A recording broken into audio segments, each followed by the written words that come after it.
विश्वविद्यालय ने 4 वर्षीय स्नातक पाठ्यक्रम समाप्त करने का फैसला किया।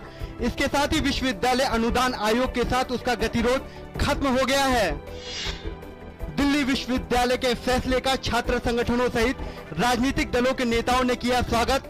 भाजपा नेता नलिन कोहली ने कहा कि दिल्ली विश्वविद्यालय को विद्यार्थियों के हित में इसे पहले ही वापस ले लेना चाहिए था।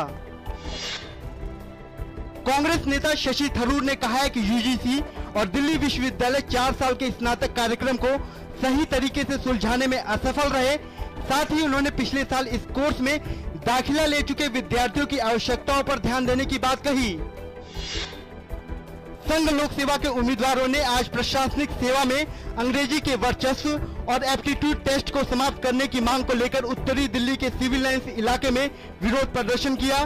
प्रदर्शन के कारण 4 मेट्रो स्टेशनों को बंद करना पड़ा। आंध्र प्रदेश के एक प्राकृतिक गैस कुएं के निकट पाइपलाइन में विस्फोट होने से 15 लोग जिंदा जले, 40 के करीब हुए घायल। यह pipeline gas authority of India limited के नियंत्रण में थी। मरने वालों में महिलाएं और बच्चे भी शामिल हैं। केंद्रीय स्वास्थ्य मंत्री डॉक्टर हर्षवर्धन ने अपने बयान पर उठे विवाद के बाद दी सफाई। उन्होंने कहा कि स्कूलों में सेक्स एजुकेशन जरूरी है, लेकिन उसमें अश्लीलता नहीं होनी चाहिए। भाजपा नेता प्रभात झा ने मध्य प्रदेश के व्यापम घोटाले में राष्ट्रीय स्वयं सेवक संघ के पदाधिकारियों का नाम उछाले जाने पर जताया ऐतराज। उन्होंने कहा कि जब जांच में कुछ नहीं है तो फिर सूत्रों के हवाले से आरोप लगाना ठीक नहीं है।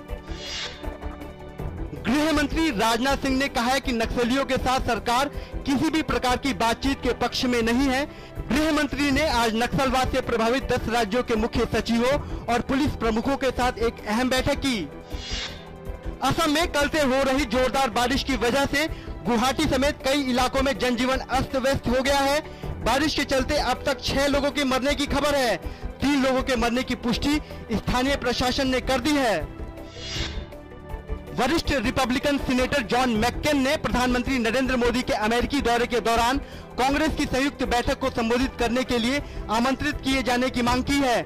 मैक्केन ने कहा कि अगर भारत और अमेरिका को वास्तव में रणनीतिक रूप से नजदीक आना है तो आपसी संबंधों में तेजी से काम करने होंगे। भारत की स्टार बैडमिंटन खिलाड़ी साइना नेहवाल ने स्टार ऑस्ट्रेलियन ओपन के सेमीफाइनल में स्थान बनाया। क्वार्टर फाइनल मुकाबले में 6ठी वरीयता प्राप्त साइना का सामना जापान की एरिको हिरोसे के साथ था। भारत की PV Sindhu star Australian open के क्वार्टर फाइनल में हारकर प्रतियोगिता से बाहर हो गई है। 8वीं वरीयता प्राप्त सिंधु का सामना स्पेन की कैरोलिन मरीन के साथ था।